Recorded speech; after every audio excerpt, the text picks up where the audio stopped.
Hi and welcome to the webinar today, 9 practical ways to grow your leads database.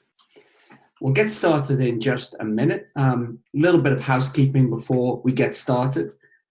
If you've got any technical questions, please use the Q&A panel. And Anthea is also on the line and she will do her best to help you out. And also if you've got any questions for me during the session, then fire the questions into the Q&A panel as well. And we'll probably just do all of those at the end where we're going to stick around for a Q&A session. So my name is Matt Wilkinson. I'm the founder and CEO of Bizink. We launched in 2012 and we help busy accountants and bookkeepers like yourselves with marketing. We work with several hundred firms across the globe. And so what we're going to be bringing you today is the learnings that we've got from those firms around lead generation. And as you can see, when I'm not working with accountants and bookkeepers, I like climbing mountains and that kind of daft stuff like that. So what we're going to cover today, kind of a look at why leads are so important. Also have a look at, you might already have some leads that are almost like undiscovered in your practice. So we're going to have a quick look at that. We're going to look at where you should be storing your leads, what kind of software you need to do that. Quick look at your website because that's a really important part in the lead generation chain. And then we're going to get straight into the 9 practical ways to grow your leads database. Now the session is being recorded and we'll send that out in an email after either later today or tomorrow.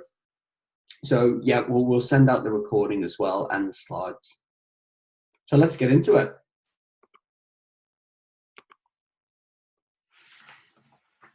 So how much is an idea worth? I'm going to share a bunch of ideas with you today, but they're not worth anything unless you execute them. Because all of these ideas I'm going to show you are proven ways to get more clients for your firm. We're not going to cover them in detail because each idea could almost be a webinar in itself. But what I really want you to do is just pick one of these ideas and then go and try and execute it. Because that's what makes the real difference, is actually going and taking something from start to finish and really doing it. And if you need help doing that, look, we're here to help you at Bizink. Anthea post a meeting in the chat and you can book a meeting with us to talk about your sales and marketing issues and we can help you with that. So why are leads so important? Last year, we surveyed over 400 accounting and bookkeeping firms, and we asked them how many leads that they got. For each month, 58.6% of those firms were only getting 1 to 5 leads, and actually 25% of those firms, fully a quarter, got no leads at all. So they're not great numbers, but that doesn't answer my question, why are leads so important? And the reason is that in business to business, nobody's just going to buy instantly from you. Sorry, I'll just go back to. Nobody's going to buy instantly from you. Marketing agencies that you might have worked with, they value things like clicks, followers, and likes, things like that. But none of those things make you any money necessarily. And in business to business, what really matters is having leads in a database, because over time, you've got to follow people up and turn them into clients. It's not like an e-commerce business where people are just going to visit your website and buy from you. And almost always, the more quality leads that you have, the more business that you're going to win. So, if you can work out how to get regular leads into your database, or sometimes we talk about your leads funnel, you've got a repeatable sales and marketing model. In other words, you're not relying on just referrals to get you business. And that puts you in a very different position than most firms. So before I move on to look at some new lead generation methods, I think it's really worth having a look at what leads do you already have in your business. Because I think most of you could have a bunch of potential new business right under your nose. So, what kind of things am I talking about here? Well, the first thing is to remember that anyone you've already been in contact with is way more likely to become a client than a fresh lead. And so think back and have a look at, what business cards do you have from networking events and things like that. Think back over meetings you've had that didn't turn into client engagements. Can you reach out to these people again? Timing is really key in sales and marketing. And so, perhaps when you last met with these people, the timing wasn't right, but perhaps now, it is right. So, other things in your business like telephone and website inquiries that have not been followed up. I mean, I remember a client once at Bizink who phoned up and he was complaining that his website that we built for him was not getting any leads. It actually turned out he had 11 inquiries in 1 month with people asking him to follow up, and he just not got round to it. So, some of the stuff that I've just mentioned, if you've got a team, get them together and ask, who their contacts are. Do they have any old leads they can follow up? And often you're going to find there's a bunch of that stuff in your business that you've got right under your nose. So also wanted to have a quick look at, where are you storing your leads? Because you really need a system for doing this, and I'd recommend that you have some cloud-based software to do it.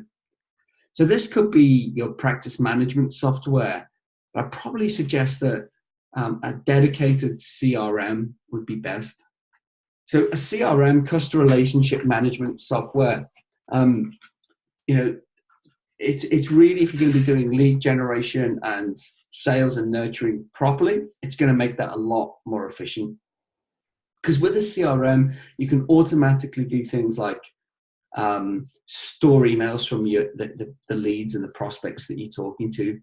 You can automate tasks like following up people, and it'll probably integrate with all your other marketing tools.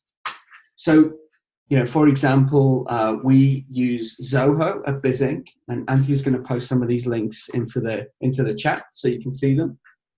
Another popular CRM is HubSpot, and that's actually got a free plan as well. And some other popular ones, Insightly and Capsule, good products, and they're really popular with firms in the Xero ecosystem. But definitely, think about a CRM if you don't already have one, and that's where you should be storing your leads, because, like I said before, people don't just convert overnight. They're not just going to find out about you and become a client. You all know that it takes a bit of time. So having them in that software where you can manage that funnel is really important.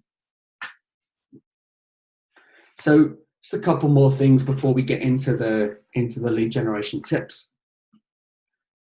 If your website is what I would call a leaky bucket, you could be losing a lot of leads. So what do I mean by that? Well, look, most people are going to check out your website, whether they're referred to you or they found you through some marketing that you've done. And if your website doesn't do certain things, then they're probably going to go away and never come back. So what are those important things? Well, number one, you've got to make it stupidly easy for people to get in touch with you. So that means things like your phone number really clearly on every page of the site, call to action buttons so people can just get in touch really easily, because people are lazy online, and if you don't make it easy for them, they're just going to go away. The second thing is that you need a mobile website. And I think most people's websites are mobile now. I mean, we think probably about 10% of sites that we come across aren't. But if your site isn't mobile, you're not going to appear in Google's mobile search listings. It's going to affect your search engine ranking. And honestly, most people's primary internet device now is their mobile phone. So having a mobile-friendly site really important.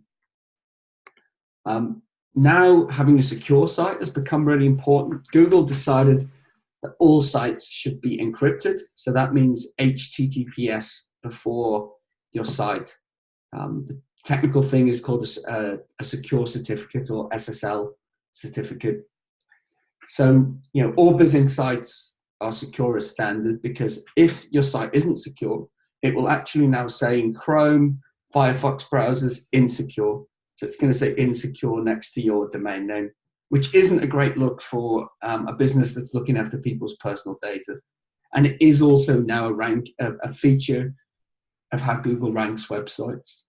So having a secure site is really important. Other things that I would put on your website: live chat and appointment booking apps. Live chat, I would say is a real nice to have, not an essential. But appointment booking apps, so things like Acuity scheduling, the demo link that we just posted in there, we use Acuity, so you can see how that works. Calendly, Timely, those apps, which I know a lot of you use already, where people can book time with you. I would really suggest putting a link to that on your website. Reason being, we put that on our website and we noticed a 30% uplift in demos booked. And we're also saving about 10 minutes of admin time per booking. So really worthwhile. And then we're going to talk about this. It's going to be the first lead generation tip, lead magnets. So I won't say any more about that. We'll cover that in just a second. But I also wanted to mention that if you want to get us to check out your website, we have a thing called our website audit. And that's where Anthea and the team will check out your website.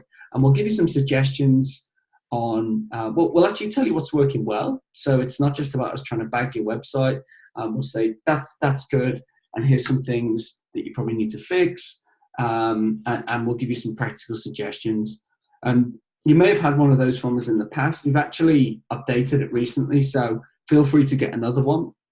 We've just put the link in the chat for you to take advantage of that.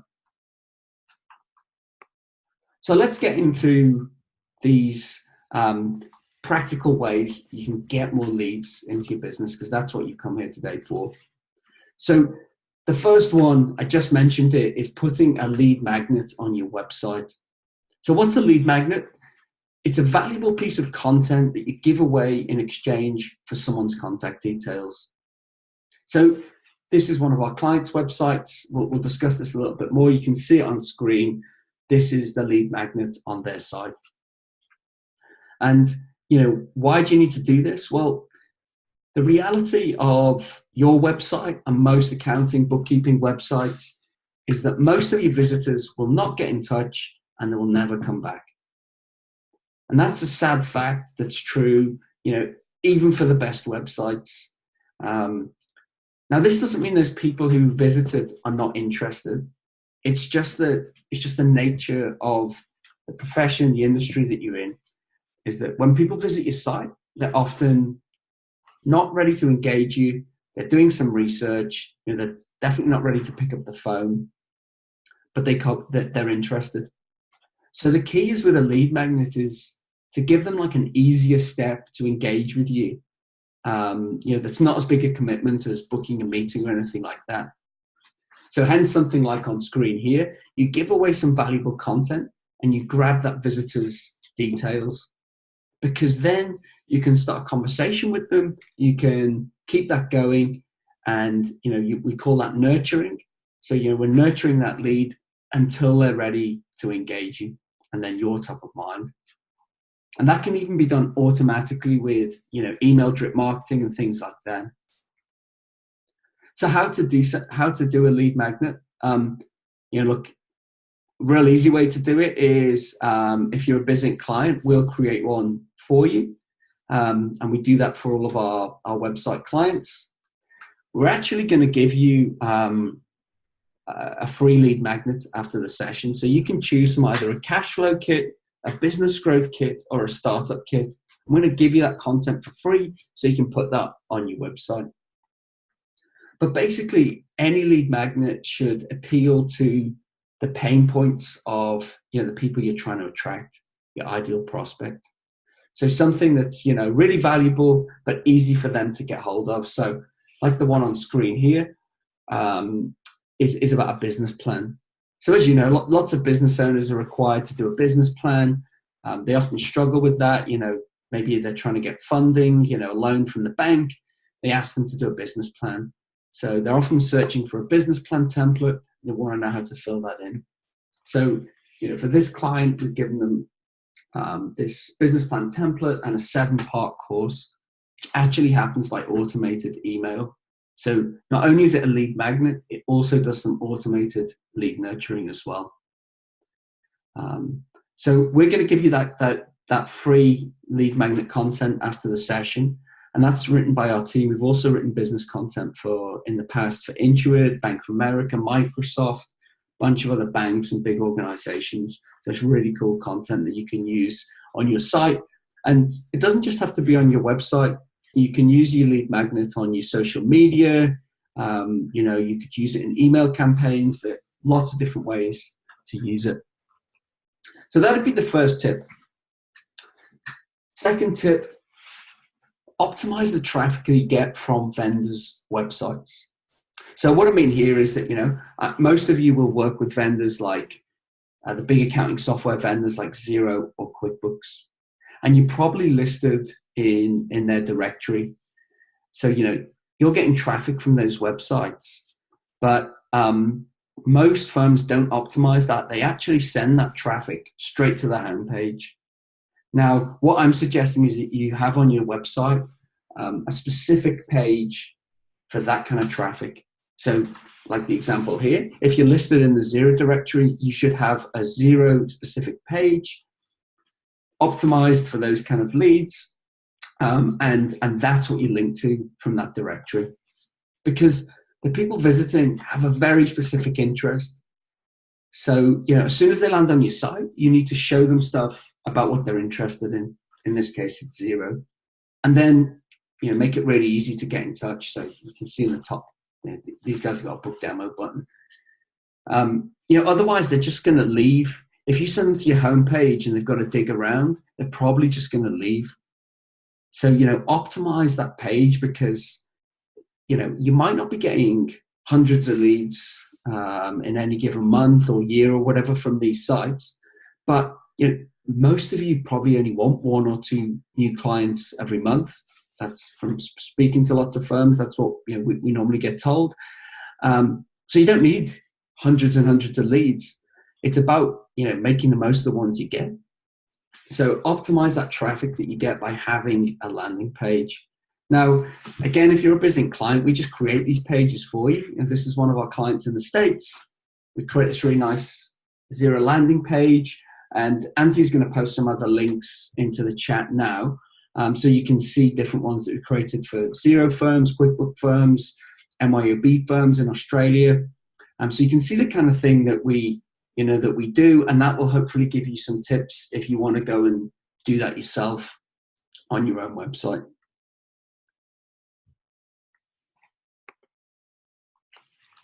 So tip number 3, run a survey. This is one of my favorite ones and like really underused tactic that can have a massive effect for something that's a really low cost tactic. So I'm going to run through this one. What I'm suggesting here is that you create an online survey and send that out to local business owners. I mean, it doesn't just have to be local business owners, but, you know, whatever your kind of target market is, you send it to them. So, you know, you basically asking them, you know, you're trying to get a state of the nation type scenario, ask them some questions about their business, what their challenges are, that kind of thing. So why does this work so well? Well, it gives you a few bites of the cherry. So the first one is sending a survey is a great reason to get in touch with business owners. It's kind of like quite a passive way to get in touch with them. You're not trying to sell them. So, you know, they're more likely to engage with you. But nonetheless, you know, you've got a lead there. You've got somebody you're talking to. So it's a great reason to get in touch with people, and then they become aware of you. Then, you know, obviously you've got to get people to fill in the survey. So Hopefully you get a few of them to fill it in. And then the data you get from that enables you to create content. So based on that data that you've got from the survey, you can write a report. Doesn't have to be complex, but you've then got some really valuable stats that you can use. So just like that stat that I used earlier about lead generation for accountants and bookkeepers, that stuff's really useful. You could have something similar to that, and that's positioning you as an expert in your market. So you could write a report based on that data, and then you can send that report to obviously everyone who filled it in, but also to similar businesses. And that becomes a really useful piece of content in itself. So, the way to do that, again, if you're a Bizink client, we have a survey module built into every website. But, you can also use tools like MailChimp or Google Forms is really great and free to do your survey. It doesn't have to be super polished. Don't make your survey too long. Should only take, just a few minutes to complete. I would say, 20 questions max. And send that out via email, promote it on social, ask your partners like banks, lawyers, that kind of thing to promote it. Ask existing clients to help. You're hoping that you can maybe get like 100 people to fill it in. That to me is, you're starting to get a bit of statistical accuracy if you get to that point. And who to send it to. I mean, look, you could do a local small business survey, but my advice with this, and kind of for all marketing really, is it's better to bring a bit of focus to it. So for example, choose an industry that you'd like to work with more. Could be local cafe and restaurant owners, and send the survey to them, because that kind of focus stuff is usually far more interesting in generalized business stuff, which is, quite easy to come by.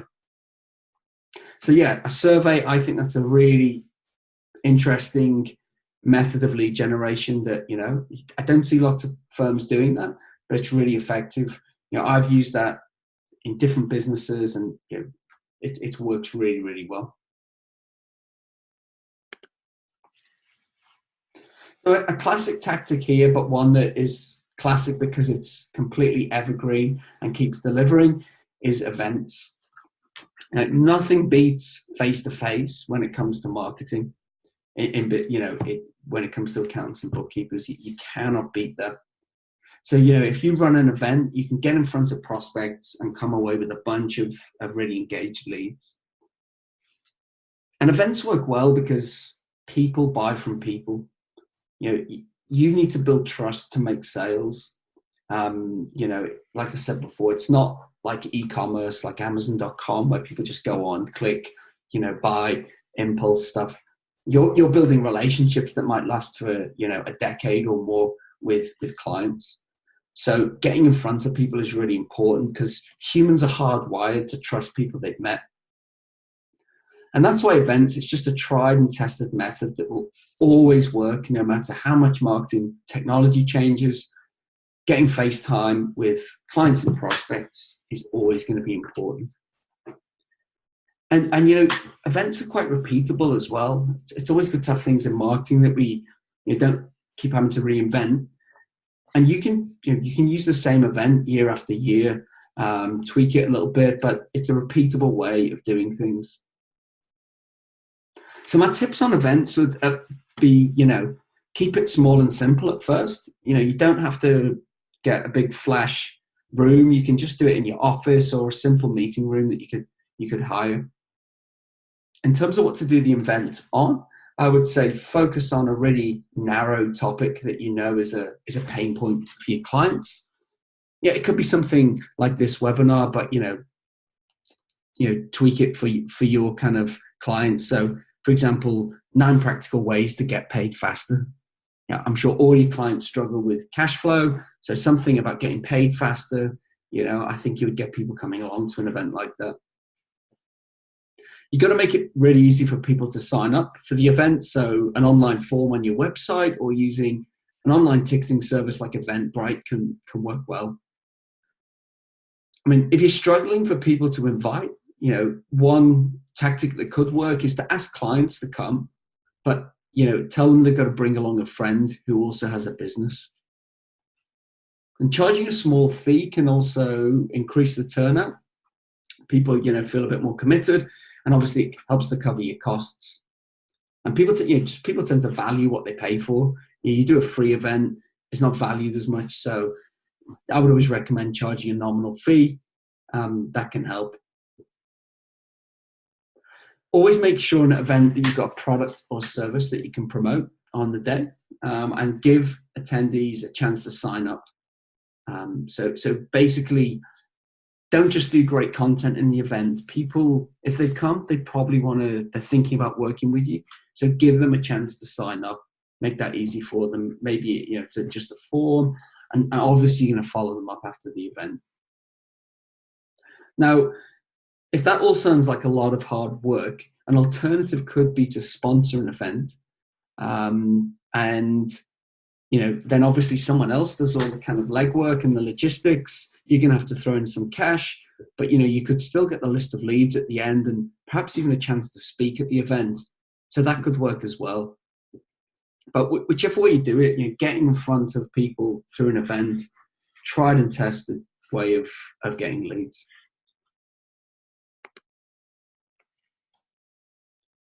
So tactic number 5, outreach marketing. Outreach, or how I describe it, is basically just reaching out directly to people you want to work with, to your prospects. And I guess over the last, little while, other types of marketing, like what might be called inbound marketing, things like social media, putting content out there, and that kind of thing, have become very popular, to the point where people were saying things like outreach was dead. But, it isn't dead, and it's actually one of the most effective ways for you to actually take control of your lead generation, not just be sort of posting content onto things like Facebook or doing some search engine optimization and hoping leads come through. You can actually take control of it, start reaching out to people you want to work with. And if you do that the right way, it's probably the most scalable and repeatable way to get leads. Because things like SEO and social, that's about waiting for leads to come to you. Outreach is the opposite, really. It's about identifying who you'd like to work with and going after them. So, I'm not talking about cold calling here. I would suggest you do this mainly via email and then only call very warm leads. But whatever way you're doing your outreach, I would recommend that you should have a daily task to do some prospecting and a daily task to be following up on existing leads. You can, I know some of the questions will be like, well, how do I find people's contact details? This is where having a niche or focusing on an industry really helps, because then you can, it makes it easy to find the leads. And also means you can make your messages more targeted. But we use some different tools to do this stuff, but one is called hunter.io. And that's a tool where you can put in a website and it goes away and finds the email addresses. And what you're doing here, you're going to send these emails from your inbox. So this isn't like a mass email technique. It's like send 10 every day and discipline yourself to do, like, say 10 every day, and you'll start to see some real results. And you can automate it a little bit. So we use a tool called MailTag, and that can do things like show you who's opened your emails. It can do some automated follow-ups as well. And so we're posting those links in the chat for you to check out. But yeah, prospect every day, follow up every day. Really important to be reaching out to people that you want to work with. And that will work most effectively if you've chosen a certain industry or niche.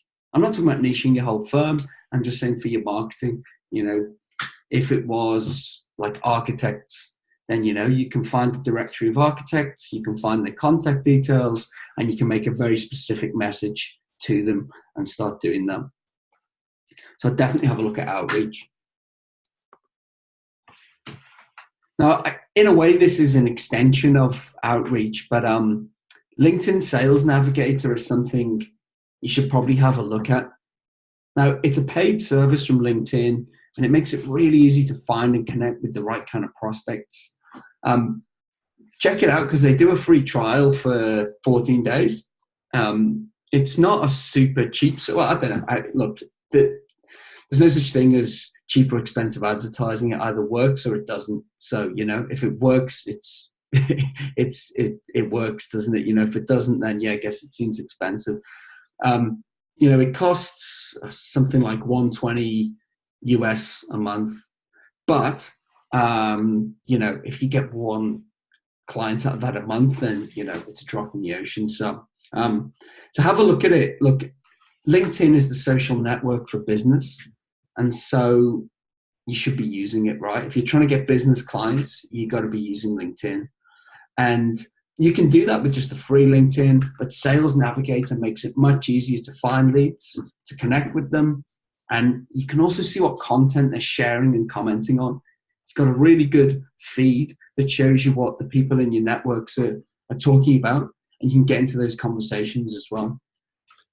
So, similar things to the outreach techniques that I just talked about, but I'd be a little bit softer, right? So you don't want to be that person on LinkedIn who just connects with you and then tries to sell you straight away. We've all had that. Pretty annoying. It's about getting involved in discussions and then reaching out when it's appropriate. I'd just say, we've posted the link in there. Check that out. It's a really interesting solution. I mean, LinkedIn tried various ways to monetize themselves over the years, and I think this is the best iteration of that. We've been using it over the last little while and found it to be a really good tool. And you've got a free trial, so you've got nothing to lose. So sticking with social media, I have a look at creating a Facebook group.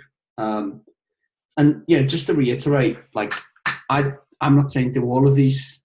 I think you should go away and try all of these 9 things. You're better picking one or two and doing those. So I'm just trying to put out some different things.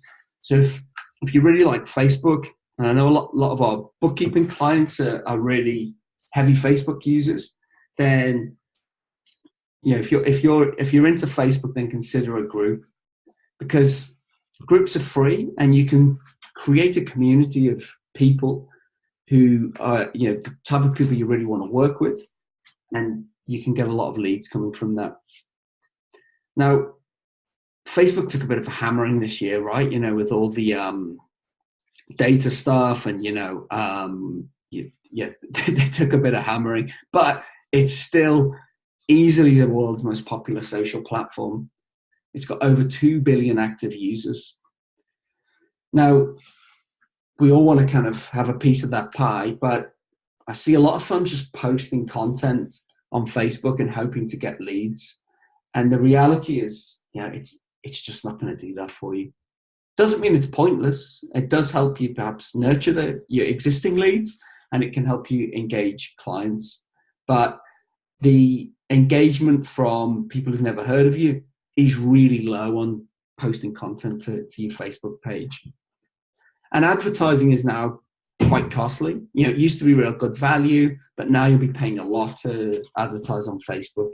And again, that only works really if you've got really great content. A group is free. And if you put in the initial hard work at the start, because it does take a bit of setup, it can be really easy to run once it's going. So, if you do it well, you've got an online community of people who looking to you as an expert, and that you'll get leads coming from that. So you could help clients not just in your local area; they could be from all over the country or the world. We're just going to post a link to our Facebook group. So we've got like 1,100 odd accountants and bookkeepers from all over the globe talking about marketing. So jump in there, join the group, completely free. Take part in the discussions. You can see how that works. And if you want to create your own group, just hop on over to Facebook, go to groups, create your free group. We could do loads of webinars on how to do it. It's a big topic, but I would say Just keep it small and focused. You don't want a huge group. You want quality over quantity. So again, like a niche or industry group could work well. At the start, you're going to have to do a fair bit of work to get the community kind of active. So in terms of inviting people and posting content, which will stimulate discussions. So it can be really good to have a plan. We'd say like maybe create a 90-day plan of how you're going to get the group going. But after that, you can really tone it down, and you'll find that people start having their own discussions.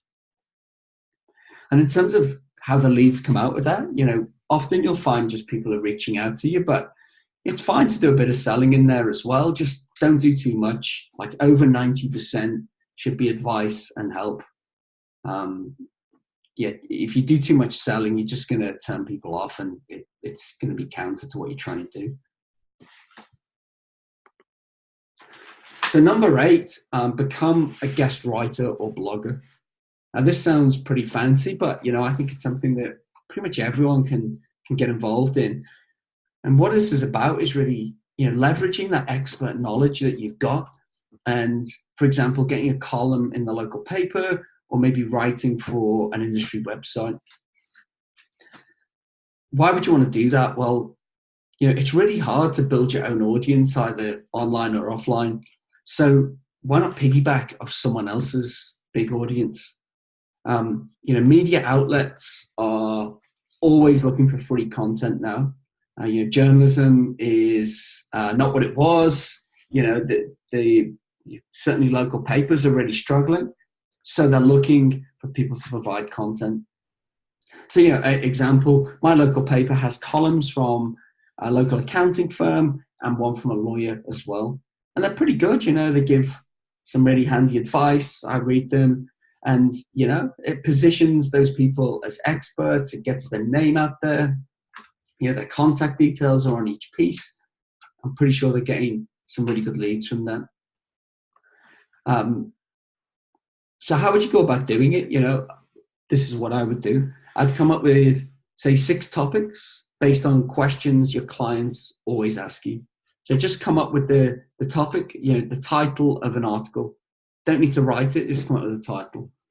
Then reach out to your local newspaper, send them those lists, tell them what you can do, and say, this is just a sample. I can come up with a lot more of this. Ask them if they'd like you to write about them. I'll bet that, you can get somebody interested in doing that. Obviously, you're going to insist that your contact details are featured on the piece, so you get that advertising benefit. And, maybe if your local paper already has someone doing that, think about an industry publication or website.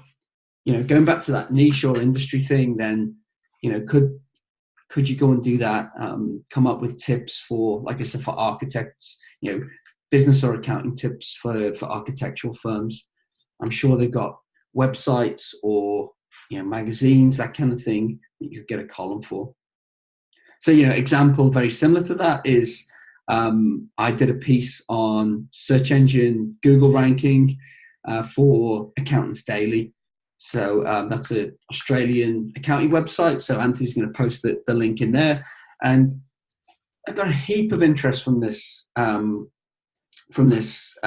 article, and I still use this. I send this to people.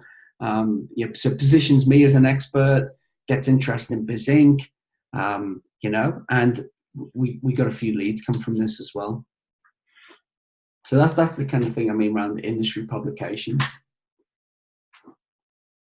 So the final lead generation tip is about getting speaking engagements. So kind of like similar to what we just talked about in terms of writing, are there any events or conferences that your ideal prospects are attending? And could you get a speaking gig at one of those? Maybe even offer to host a workshop at one of those?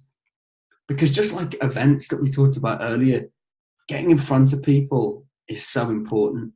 People buy from people, and if they see you up there talking about a subject that you're an expert on, that immediately builds trust. And at industry conferences, you could have a real big audience there, and you're not paying for that audience. Maybe they even pay to get you there to talk about it. I mean, those days are kind of over with conferences, unfortunately. Typically they've realized that, this marketing benefit that you get from doing speaking engagements, but even if you have to pay to get yourself there, it's worth it if you can get in front of the audience.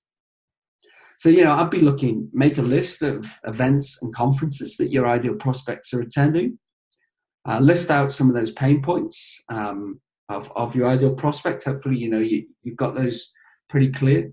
Maybe pick a couple of them that most resonate, and then you could sketch out the outline of a talk that you could give on those two topics, and then reach out to the people running the conference with those topics in the outline and try and get that speaking gig.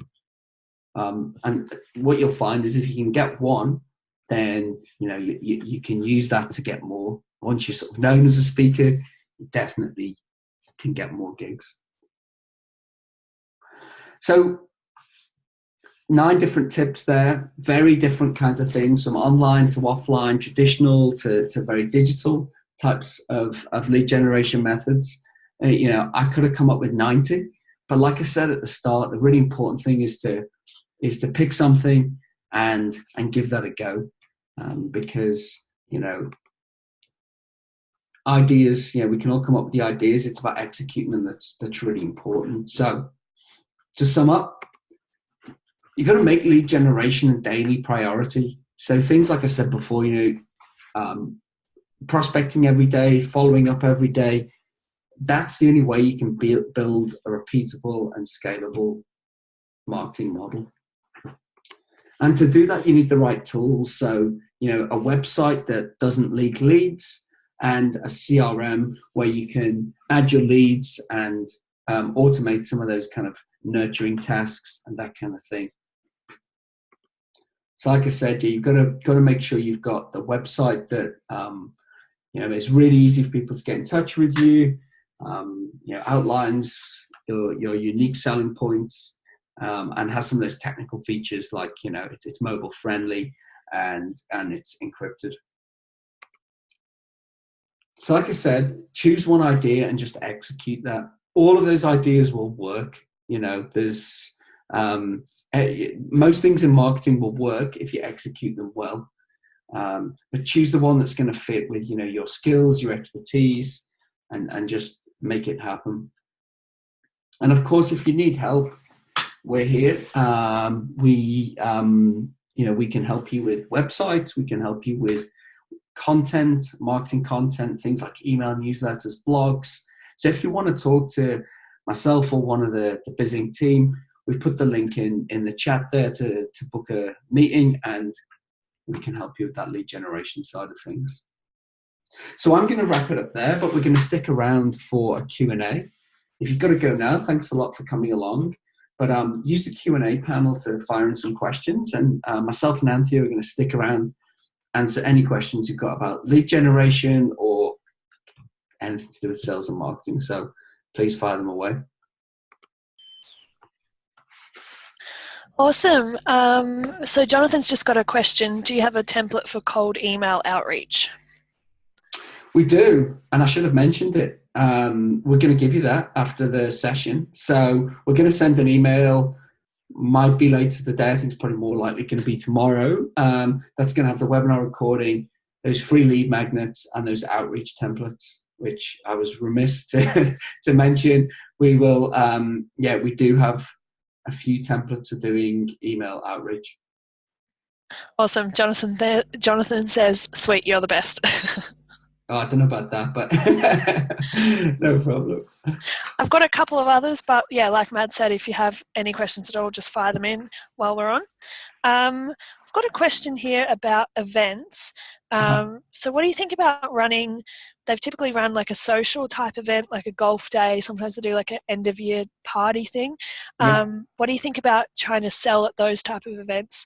They're just a bit worried about their clients or contacts, prospects, not liking being sold to at something that's usually more social? So, I mean, typically I'm always a bit more like err on the side of selling more than not, you know.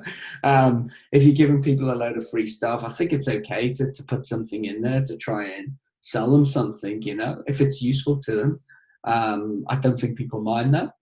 I guess the type of events I was more thinking of when I was talking about them before was like business focused events. So, you know, talking about cash flow or cloud bookkeeping or that kind of thing.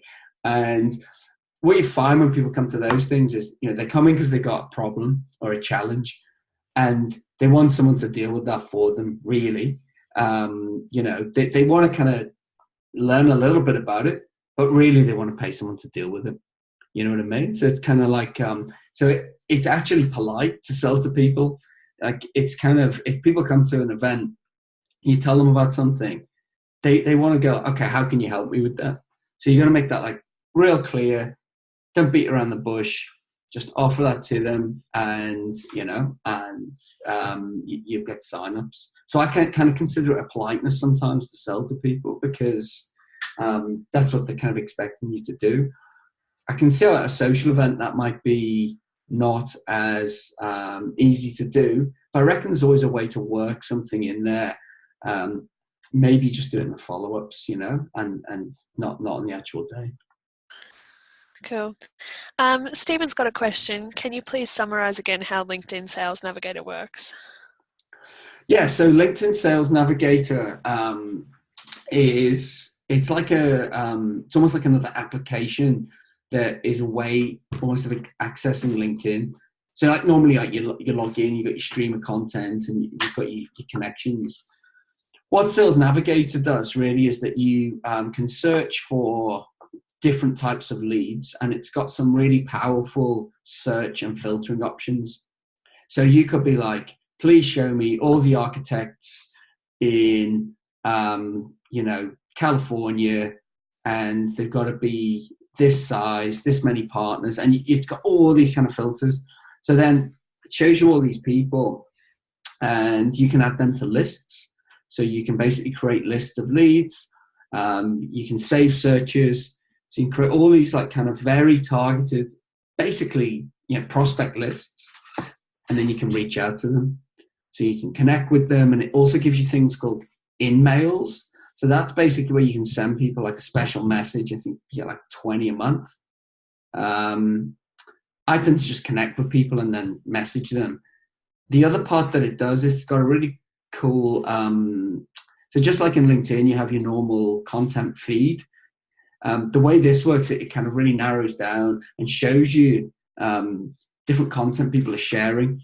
They've obviously put a bit of work into the AI behind that, because, I mean, you've used it as well, Anthea, right? It's quite cool the way it suggests things that you could comment on or get into a discussion with, right? Yeah, definitely. I think it's a useful tool. Definitely have a look at it.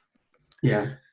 So I think it's one of those where it's, hopefully that gives you a bit of an idea. It's kind of like LinkedIn on steroids.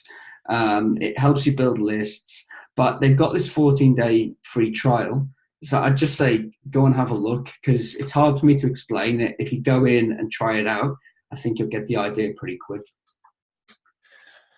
Cool. We've got an interesting one from Jonathan again. Some people offer to take your content to editors to get it published for a fee. Can they help, or are you best off just reaching out yourself? I don't know. I've never come across that directly. I've had a few people reach out to me like that. I always like doing things myself, really, you know. I think you know, if you've got good content, I don't think you need a middle person to go away and do that. And so I would personally say just go and do it myself, because like, what's in it for those people? It sounds a bit, I don't know, something sounds a bit odd there to me. So I would just do it myself. But that's just me. Another one from Stephen as well about surveys. So what are some of the points that you use to encourage people to actually take a survey? He's saying that he ignores those survey requests most of the time they pop up for him. Yeah. So two interesting things about that point. First one's got nothing to do with surveys is there's always a thing where we think marketing, I mean, I do this, everyone does it, right? Is to think that wouldn't work because I wouldn't do it. So like that's not necessarily true, so don't always do things because you wouldn't do them. But offering an incentive for a survey is quite a good idea. So what I would do would be like, a few things I would do. First of all, make it really clear how long it's going to take to fill in the survey. So like I got one the other day from Air New Zealand, and there was like, take our 15-minute survey and you'll go in the draw to win some air points. I'm like, that's pretty crappy, like I've 15 minutes of my time to win a slim chance of getting some air points. No, I'm not going to do that. If you can make it clear to people, it takes like under 2 minutes, and they're going to get something at the end of that. So, you could give them something, and also say you're going to get a free copy of this report. So yeah, little incentive for completing it. Make it really clear that it's going to be super short, and then send them the report as well. Yeah, people do want to find out about that. So what you can be saying to people is, I'll keep using my example of architects. Fill in our survey, and then we'll send you a report, and you can benchmark yourself against other firms. What they're doing, that kind of thing. So just different ways to hook people's interest. I think that can work really well. Cool. I just wanted to... Oh, right. We just got one from Eric here. Which software tools have you found to be the most effective besides the website, i.e. complementing the website? And what is the percentage of the work that accounting firm needs to do to possibly quantify once the tools are in use? So which are the most effective tools to put on a website? Is that the question? Which software tools have you found to be the most effective in order to complement the website? Maybe, Eric, if you have a bit more information on that, just send it through as well. I mean, what I would say in terms of tools is tools are important, but they're far less important than what you do with the tools, right? So people built billion-dollar businesses before software. Good marketing is good marketing, even if you don't have the best tools, right? So having said that, the things that I think you need in your marketing tech stack, as we like to call it, and that's actually something we're going to be doing a webinar about in December. So we'll send you details of that. So the marketing tech stack, I think you need a CRM. So, some of those ones that I mentioned earlier, that's right at the center of what you're doing. You need email marketing software. So, Bizink email marketing, I'm obviously going to say is one of the best things for accountants and bookkeepers, because not only is that the tool, it's also the content as well. So we can give you things like emails and templates and that kind of thing. But really good tools would be Campaign Monitor, MailChimp, ActiveCampaign. They're 3 really, really good email marketing tools. Probably something to manage your social media. So something like Buffer, Edgar, Hootsuite. They're useful as well. I would also have like an outreach app. So things like MailTag, Prospect.io, something where you can sort of track emails from your inbox. I guess, we could go on, but they would be my key things. There's CRM, email marketing software, social media management, and an outreach tool as well, if you're going to be doing that stuff. Would you add anything to that, Nancy?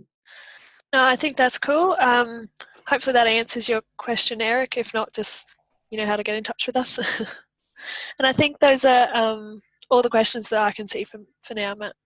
Yeah, very cool.